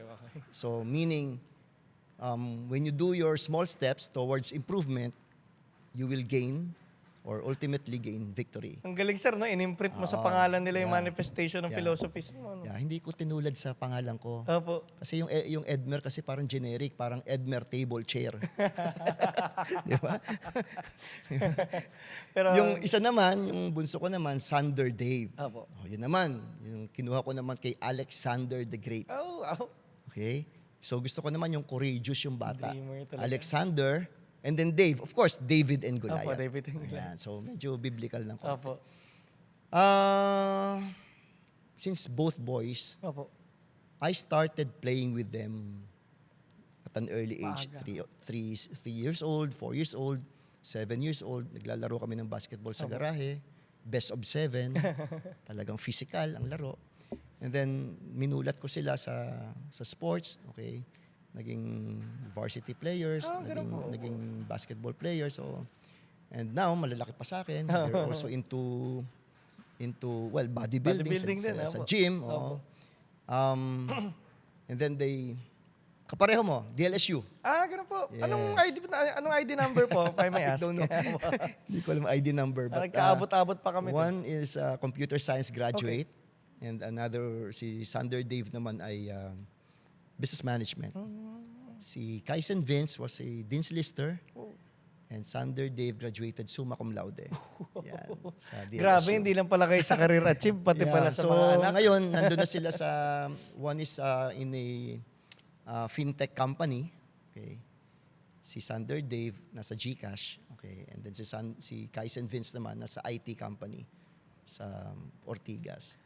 Ayun, so, both are still single. Opo. But then, barka-barkada. Okay? Opo. Ayun po, ano po yung mga key na style nyo po sa pagpapalaki sa kanila? Okay, ito, bigyan lang kita ng important na binigay ko sa kanilang advice, especially when they were teenagers. I have developed onto them yung judgment skills. Ah, Diba, normally, nung time namin, okay, bawal yan ha. Uwi ka maaga, ganito gagawin mo, bawal yan, ito gawin mo, bawal yan, ganito gawin mo. So, as a child, sunod ka lang sa parents mo. But then, hindi na nga applicable yun eh. Okay. So, I made them realize na in doing things, you have to do your own judgment. Like for example, kung itong gagawin mo sa right side, right hand mo, itong consequence. Kung itong left hand ang gagawin mo, itong consequence. Now you choose. Pili ka. Alin ang mas mabuti, alin ang mas masama. But then, you have to be accountable for the consequence. Kapag nagkamali ka ng choice mo, it's gonna be your call. Opo. So, teenagers pa lang sila. Of course, you know naman, these are both guys. Yes. Marami ding medyo Siyempre, dumaan. pinagdaanan natin yan oo. lahat, sir. Nag-experiment, etc. But eventually, naging maayos naman. Opo. Nakapagtapos, maganda naman yung naging... Yung tinuro niyo po kanina sa iyo, game theory yan eh. Yung parang the importance of the judgments. yes. Oh. Yung mga decisions mo. Yeah. Kasi game theory lang ang tawag sa kanya, pero sa totoo lang, sa buong buhay, na lahat nagde-decide ka, kailangan inaaral. Kasi it's a battle between your intellect and emotion. Yes. Sometimes you want to do something because you want to do it, pero against yung loob mo. Or the other way around, Opo. vice versa. Di, itong gusto ng puso ko pero against naman yung mind mo. Parang gusto kong subukan kasi sinubukan ng barkada ko Diba? Pero teka, parang masama yata Ang sabi ni Papa, parang hindi. Ayan. So, yung demarcation line nabablur. So, pag na-blur yung demarcation line, doon ngayon gusto kong pumasok yung judgment skills niya. Okay. Eventually, you have to choose. Which one will you do? Ngayon, kung pipiliin mo to, okay, na-experience mong madapa, bumagsak, bangon ka. Bangon ka. Ganda nun, sir. Binigyan mo rin sila ng freedom, no? Yeah. Kasi basta, hindi ko naman sila mababantayan 24 hours. Totoo. Day. Ganda nun. Diba? So, you are out in a jungle.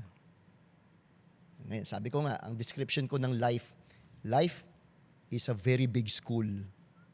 Okay? There is a constant adventure or never-ending challenges, never-ending test or trials. Jungle ito Ang buhay, jungle You just have to equip yourself how to survive. And sa pag-survive na yan, dapat lalabas kang buo pa rin. Hindi yung gutay-gutay ka na, di ba? Totoo. Yan. Ang galing But nun. then, maganda naman yung mababait namang bata. We're very lucky and we're so fortunate na they're responsible. Sir, punta naman po tayo sa mga last few questions na rin Sige, natin. Sir, matanong ko lang, para sa inyo, ano po ang good life? At paano magkaroon ng good life?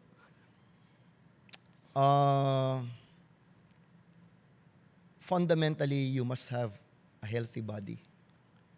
You cannot enjoy good life if you are sick.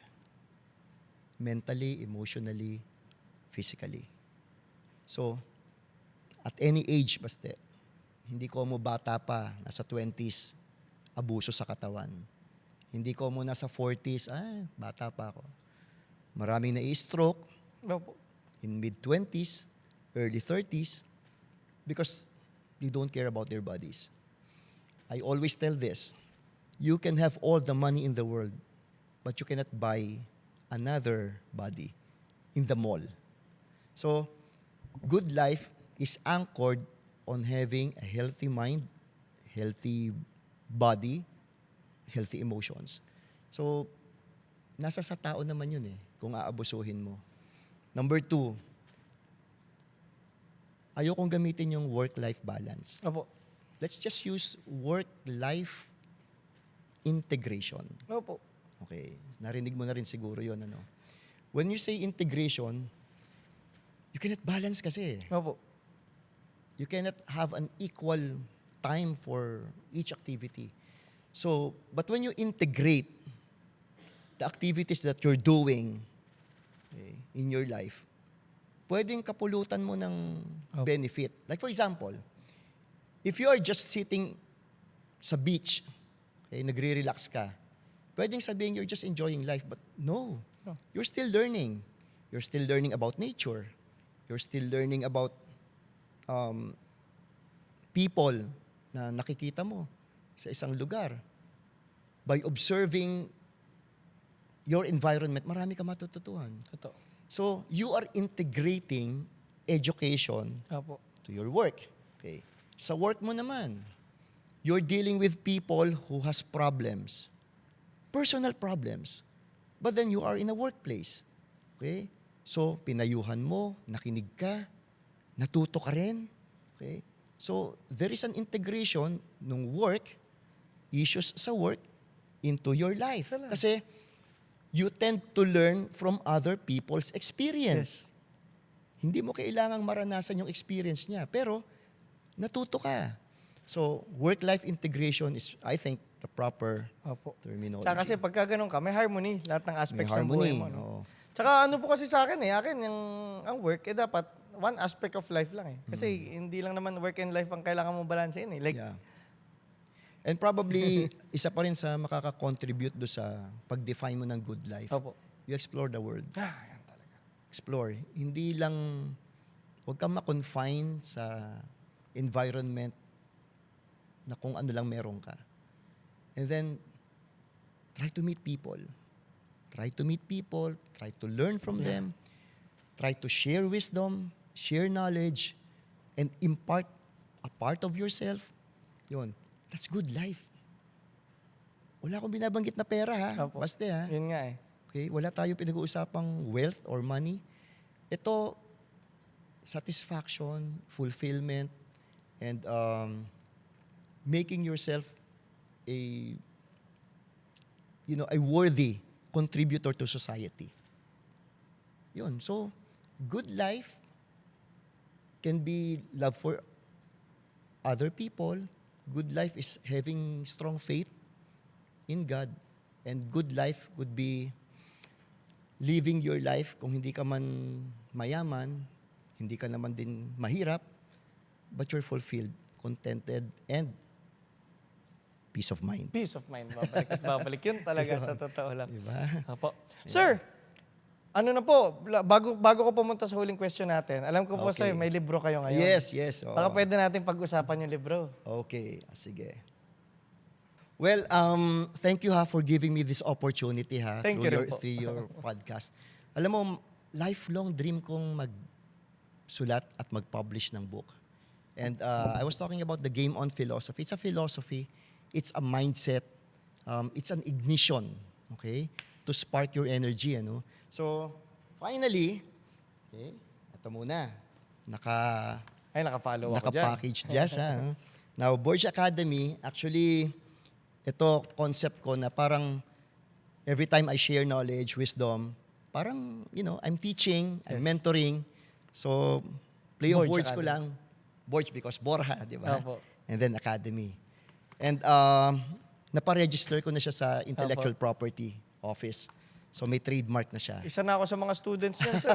Salamat. And now, okay, I am happy to share Opo. the latest blessing. Wow. Let me provide you share with you my latest book. Apo. Okay, this is actually my very first book. So, Mastering Game On. The leadership mindset, igniting courage, competitiveness, and care for people. So, meron ditong 38 episodes. Okay, so I hope basahin mo. Opo. Ay, sa akin ba yan, sir? Yes. Oh, thank you. Nako, I my give this God. to you at sana kapag nagpapahinga ka sa bahay mo, Opo. basa-basahin mo. So, easy to read naman siya from some of my life experiences also and concepts, systems, template, how to create new behavior, new attitude, new outlook in life and in career. Ako, sir. Okay, Gagamit ko sobra yan. Maraming salamat, Yes. sir. 2 araw tapusin ko to. Promise yan. Sir, kayo po, kailan po ang launch niya? Okay, March 21 actually. Opo. Okay, siguro pag naipalabas natin Lapit to, na, opo. na-launch ko na. And soon it will be available in online stores. Okay po. I'll just announce it sa aking FB page. Apo, punta po kayo sa Borge Academy at saka sa ano po yung Well, personal? my personal FB page, Edmer Atian Saborha. Okay po. Apo. Yan. Maraming salamat, sir. Sir, baka mamaya, baka pwede naman ako Yes, magpapirma yes. para may... Sure. Tapos pagka successful na rin ako, Yes. template Oh, ko. you can also write your own book. Eh, sir, isa yun talaga sa pangarap Yes, ko yes, talaga. At yes. saka, actually, meron din akong goal na, hindi ko, ano pa lang, sir, i-invite ko rin kayo dun, na gusto ko nga sana mag-compile din ng libro, Yeah. na parang per chapter po, yung mga learnings ko po sa mga Yes. Oh. sa mga mentors na nag-guest ko po dito sa podcast. Maganda yan, Parang maganda ganun. yan. Oh, napakaganda niyan. Opo.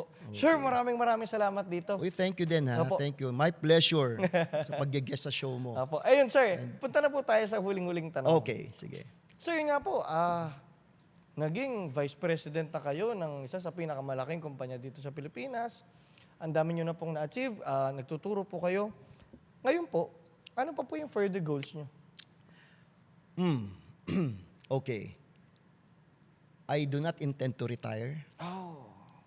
No, I will of course eventually retire from my company. Apo.